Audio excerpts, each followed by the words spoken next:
So are you bloated or are you fat? And like, what's the difference? Let's talk about it. Few things that come up. Now everybody, a lot of people say that they're bloated. Now that can come down to a load of things. So unfortunately, troubleshooting, that's going to be a bit hard in this video, but what I want to give you guys is a few tips to recognizing whether or not it's bloat or fat. Typically, fat jiggles. So there's a good sign, your bloat isn't going to jiggle.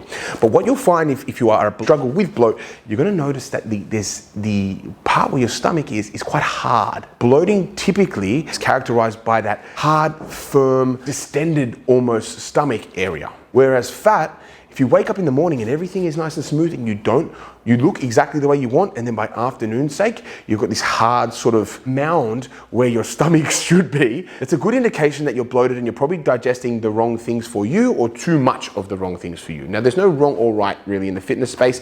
However, if you are experiencing a really hard sensation, you can't even compress and push in, and your belly is always distended, that's more than likely bloat. Is bloat going to impact the scales? Not noticeably. Okay, a lot of people think that they're bloated and that's correlated with their weight gain. It's not. Bloat is typically correlated with digestion and issues regarding that. So it could be characterized by pain, that sort of stuff. But what you really want to be looking at is just typically if it's hard, you can't push it in. It's almost like if you've eaten too much on a night out. Let's say you've had a bunch of pizza and you've gone out for drinks and whatever.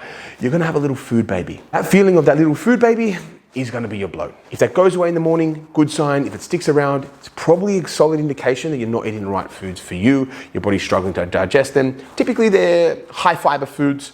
Not saying they're the worst foods for you, but for some people, excessive fiber can actually have the opposite effect, where you get a lot of bloating and doesn't help to pass the poo-poo around your belly. That is how you're going to tell the difference between fat and bloat. Now, if you monitor your weight gain over month by month or week by week, you're going to get a really good sign if it's going up or down. Just make sure you're measuring yourself in the mornings. If you aren't weighing yourself in the morning after you use the 3 S's, the shower, shave in the morning, if you aren't weighing yourself after that, there's really no point weighing yourself because you're not going to get a firm idea of where you're at. But with bloat, if you're bloated, you should be pretty flat in the morning. Hope this video helps, and if it doesn't help, go yourself.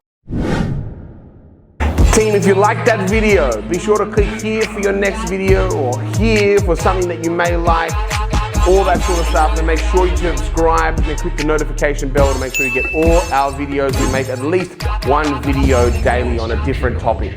See you on the next one.